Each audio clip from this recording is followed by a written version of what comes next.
Yeni bir videodan hepinize yeniden merhabalar, kanalımıza hoş geldiniz. Altaylar'dayız. Altaylar'dan herkese selamlar.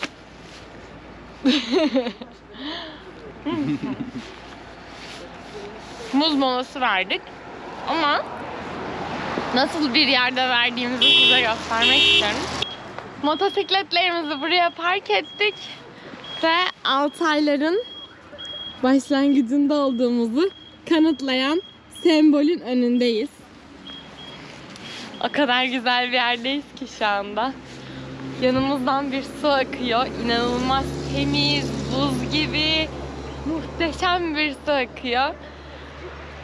Rusya'da olduğumuzu hissetmeye başladık. Rusya'nın sonunda mı? Rusya'nın sonundayız, su ne başı. Şimdiye kadar 6000 kilometre yaptık. Nihayet Altaylar'a geldik. Moğolistan'a da yaklaşık 800 kilometre, 700-800 kilometre yolumuz kaldı. Bitiriyoruz artık Rusya'yı. Moğolistan'a giriyoruz. Evet, Rusya'da çok fazla bir şey göremedik ama önümüzde çok güzel şeyler var. Sonrasında yeniden Rusya'ya gireceğiz ama biraz daha vaktimiz var. Onları sonra hep beraber göreceğiz. Rusya'da bir şey göremedik derken Rusya'da aslında çok şey gördük. Şehirleri gördük, insanların yaşamlarını gördük ama işte tarihi bir yer ya da doğal bir güzellik göremedik. Gördük ama çok fazla göremedik. Dikkatimizi çekmedi. Bizim dikkatimizi çekmedi aslında. Bunun sebebi de kendi ülkemizde bunların çok fazla olması olabilir. Bir de daha önce İran'da da bunu çok sık görmüş olmamız olabilir. Gürcistan var. Gürcistan'da zaten doğa harikasıydı. Rusya'da bir de yollar çok uzun olduğu için, vizemiz de 90 gün olduğu için bunu da biraz yetiştirmeye çalışmak da belki insanı zorlamış olabilir. Kesinlikle. Şimdi yola devam ediyoruz. Artık Altaylar'ı gezeceğiz. Güzel dağlardan geçeceğiz. Sonrasında ise Moğolistan'a ulaşacağız. Ben muzumu yiyeyim, yola devam edelim.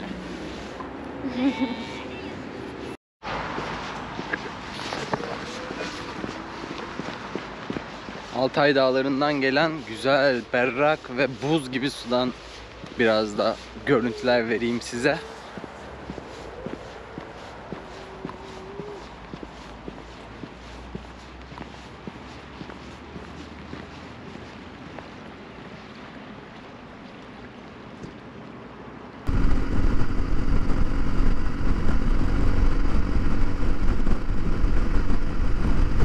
Dağlar göründü.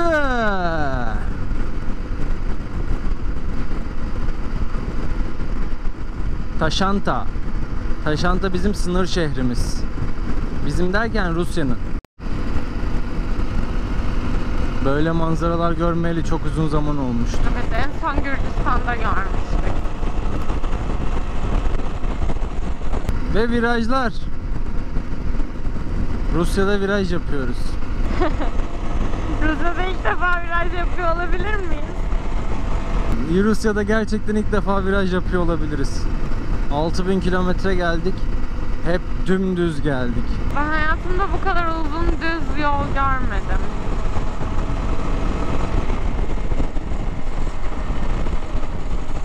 Rusya'da hız sınırları farklı çalışıyor. Normalde mesela buranın hız sınırı 70. Az önce tabelada da görmüştünüz. Biz de %10'unu ekliyoruz. Onlar 20 kilometre ekliyor. 50 diyorsa 70 yapabiliyor. 90 diyorsa 110 yapabiliyor.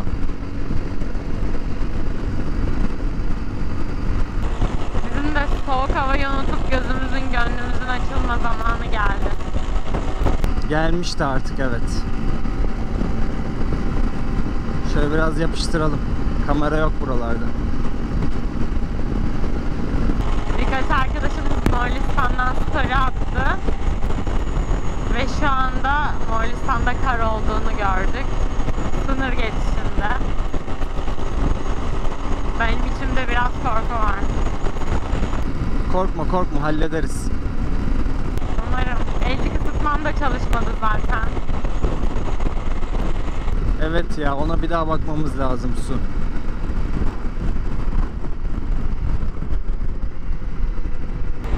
Kaç kilometre yolumuz kaldı? Herhalde 80 falan var şu an. 80-85. Tamam, benim kilometremde tam 300 olunca orada olacağız.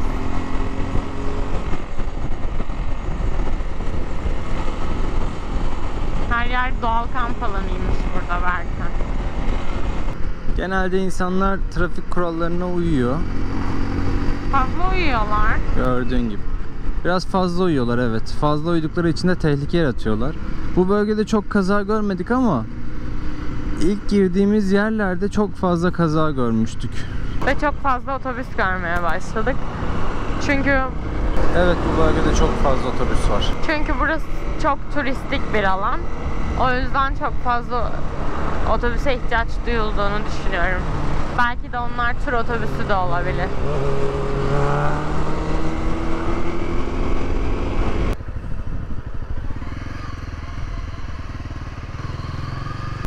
Of.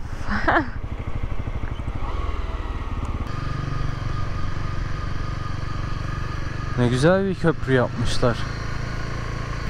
Ne acaba burası? Gidiyoruz ama. Hayır, tatil beldesi bence. Otel gibi bir şey bence burası, Su. Sadece otel için böyle bir köprü yapmazlar. Sadece otel için değil, bak girişi var. Ha. Evet bak, bungalovlar falan var.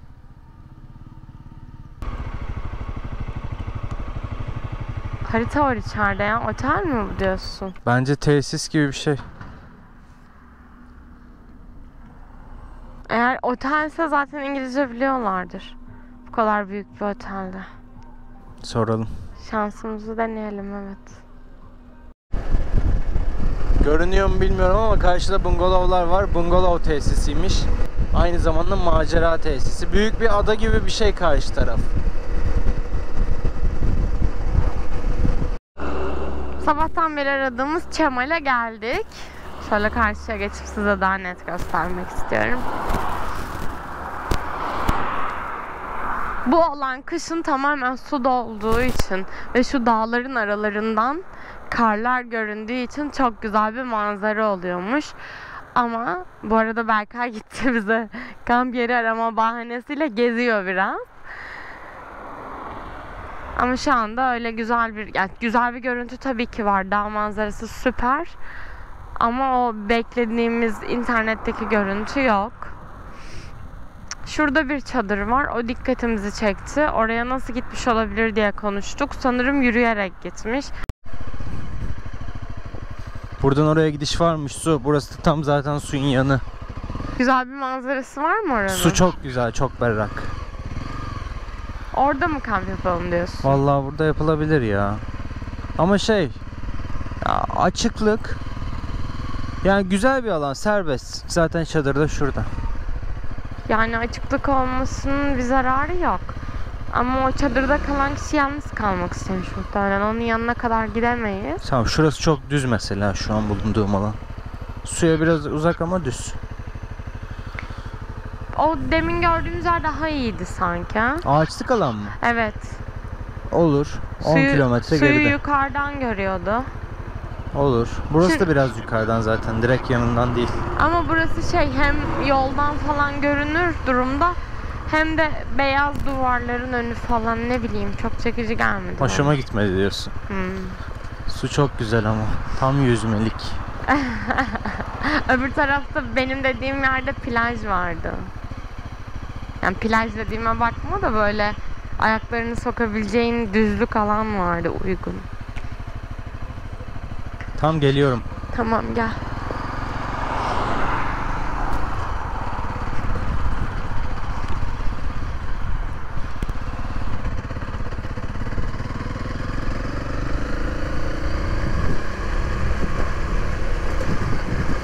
Herkes atlara, ATV'lere, hatta helikopterlere biniyor burada. Çoğunlukla tekneyle de suyun içerisinde turlar yapabiliyorlar. Adventure alanı gibi bir şey. Bizim Karadeniz'imize benziyor.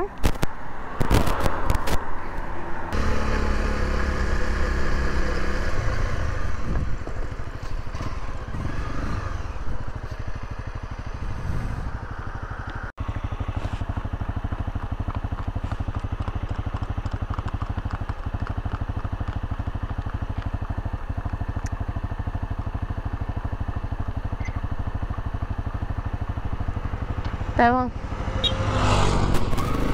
Selam mı veriyorsun bana?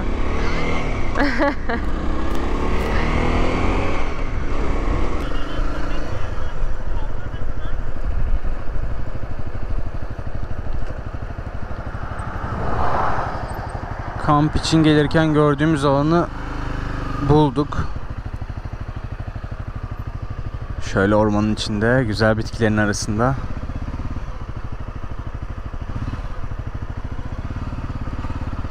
Şurada bir tane çadır var. Var mı? Aha. Aa, gerçekten güzelmiş.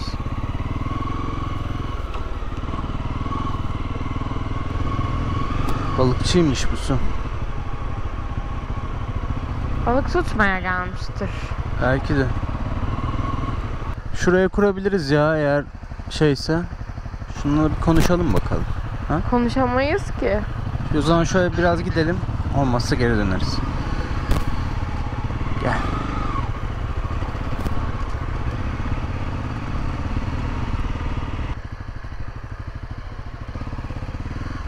Aa, bak bu sol güzel. Evet, burası güzel. Burada da ateş yakmışlar. Burası çöp olmuş ama su. Biraz daha gidelim. Dön. Tam çöp değil de. Gittikçe daha mı iyi oluyor, daha mı kötü, ona tam karar veremedim.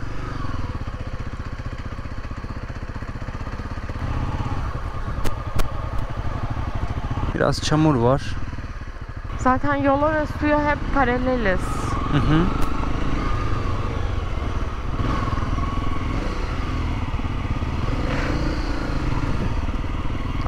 Aa, işte burası tamam. güzel mi? Evet. Nasıl geçtin bu çamuru? Tekerlek izlerime bak.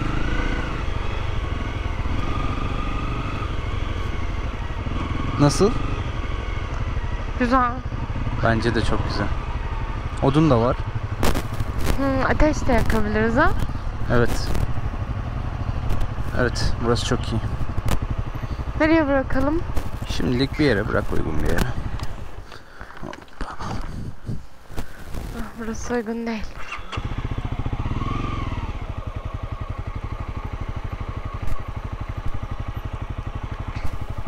Ah.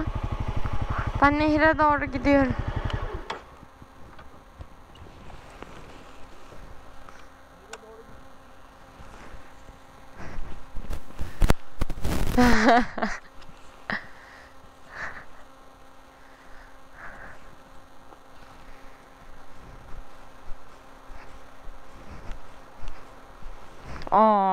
Kendimize özel plajımız var.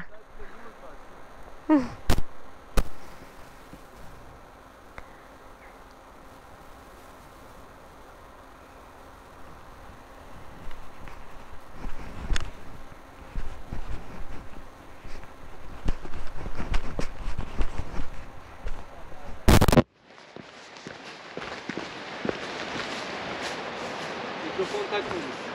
Şimdi takmadım. Bunlar da çiftmiş. Bak oraya. Kayanın üstünde. Bunlar yüzüyorlar galiba. Evet. Biz de yüzelim. Neden olmasın?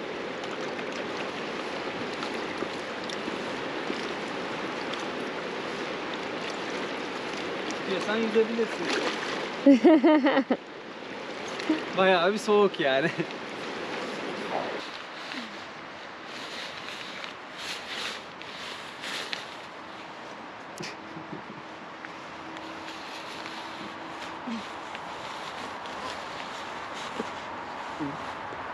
Ne oldu? Olmuyor boysa.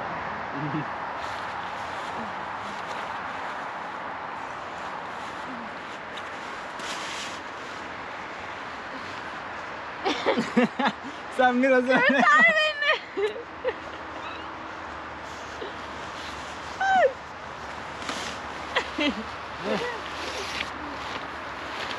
Dün akşam da kamp yaptık. Dün gece bayağı bir yağmur yağdı. Sağanak vardı. Bu yüzden bütün çadırımız ıslak. Yani dışı ıslak. Biz ıslanmadık ama kendisi ıslak kaldı.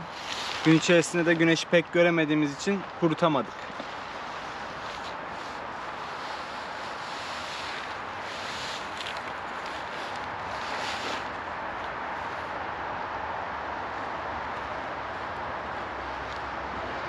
Şöyle biraz serelim de en azından çadırı kurana kadar kurusun.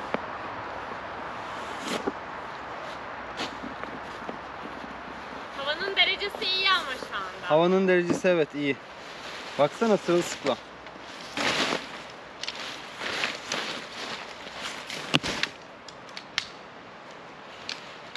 Aa, kurutmak için güzel bir yer var. İpimiz var.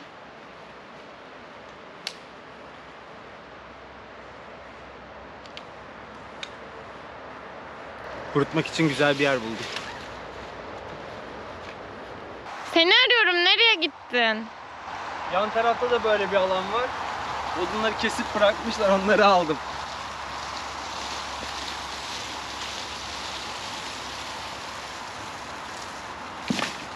Dün kamp alanına geldikten sonra hızlıca kurulduk. Hızlıca yemek yaptık, yedik ve yattık. 12 saat uyumuşuz, felaket dinlendik. Dinç hissediyoruz. Şimdi de kahvaltı hazırlıyoruz.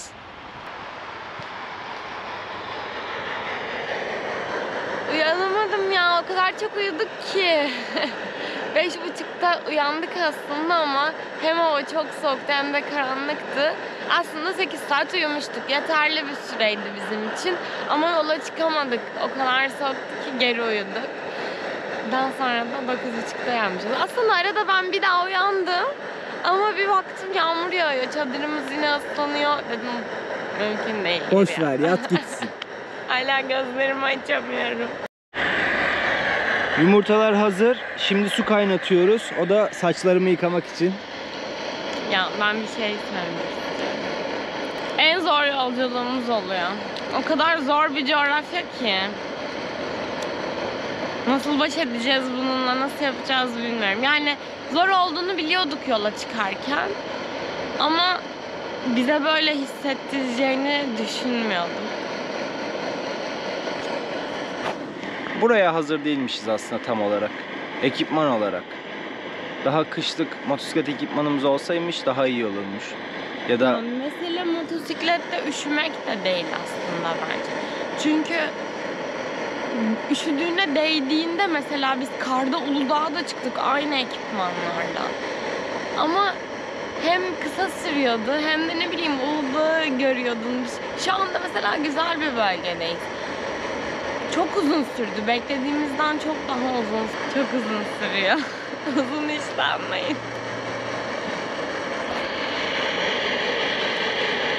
o iş tamam. Nasıl olmuş? Temizlendim. Şimdi de termosumuz için su kaynatıyoruz. Kahvaltıdan önce bu işi halledeceğiz. Yolda giderken çay ihtiyacımızı termostan karşılıyoruz. İçerisinde kaynak su kalsın diye şimdiden hallediyoruz. Evet, mutfaktan yemek salonuna geçtik. Evet, burası bizim yemek salonumuz. Masamızı artık yanımıza taşımadığımız için etrafta masa arar olduk. Ve bulduk. Çok güzel bir kahvaltı oldu. Normalde ekmek yemiyoruz ama burada ihtiyaç oluyor. Yapacak bir şey yok. Afiyetler olsun. Kıralım şimdi. Acil durum çantamız dağılıyor. Bunlar motosikletlerimizin yedek ekipmanları. Tabii ki içerisinde yama da var. Çadırımız yırtılmış alttan. Herhalde bir şey battı. Şimdi ona bir yama atacağım. Arkadan mı atsak su? Neden arkadan atmayı düşünüyorsun? Bilmem. Bence içeriden daha iyi olur. Şöyle gördüğünüz gibi. Yarısını yapıştırayım bence ha.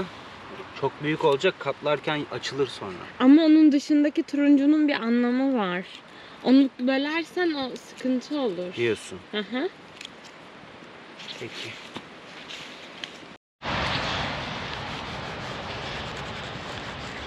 Aa taştı Berkay. Yapacak bir şey yoksun. Yapacak Ya bir şey yok. mahvettin çadırı ya. Ben mi deldim? Sen delmişsin belli ki. Sus. Tamam, kurusun. Şu üstündeki kağıdı al. O kuruduktan sonra alacağız. Alınmıyor. Aha. Alınıyor. Bence alınıyor. Gitmek için hazırız. Saat 1 oldu. Çok geç kaldık ama bayağı keyifli vakit geçirdik. Bütün işlerimizi hallettik ha Su? Çok rahat zaman geçirdik. Yolu da biz yapacağız. Kim yapacak? Önümüzde 350 kilometre var. Yağmurluğumuzu hava soğuk olduğu için giyiyoruz. Yağmur yağmasa bile ihtiyaç duyuyoruz. Çünkü file pantolonlarımız var. Oldukça efil bir pantolon. Bu yüzden kış havalarına uygun değil. Ama yağmurlukla şu anda kurtarıyor. 15 derece, 12 derecenin altına düşmüyoruz genel olarak.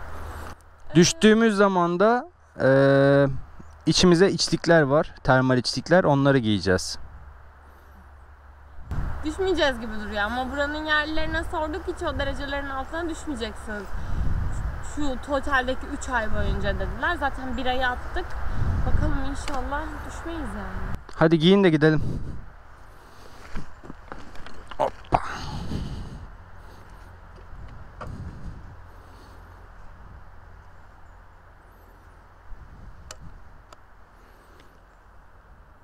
Kameranı takmamışsın. Oho.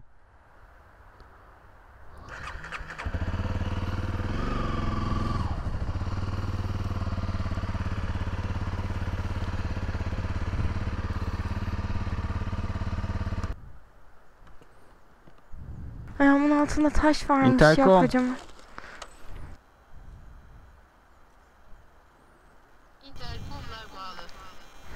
Çekelim. Çöpümüzü de önümüze aldık. Gidince atacağız. Su, ipe dikkat et. Tamam, gelirken de görmüştüm o ipi.